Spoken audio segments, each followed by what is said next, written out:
A rebuilt football locker room at LSU is raising eyebrows across the state. Private donations paid for the locker rooms, but does their lavishness send the wrong message? Sports director Doug Mouton joins us with both sides of the debate. Doug? Yeah, it is an interesting debate. It's a $28 million renovation paid for by the Tiger Athletic Foundation.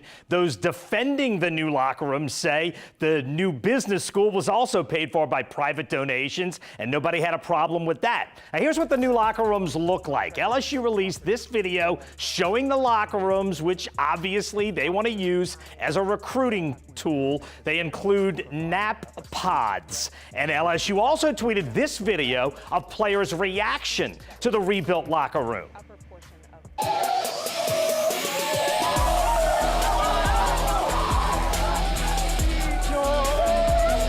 So loud, oh my God. Oh my. And it has blown up on Twitter. Senior cornerback and former Rummel Raider Christian Fulton tweeted, "OMG, the best in the world, LSU football, thank you."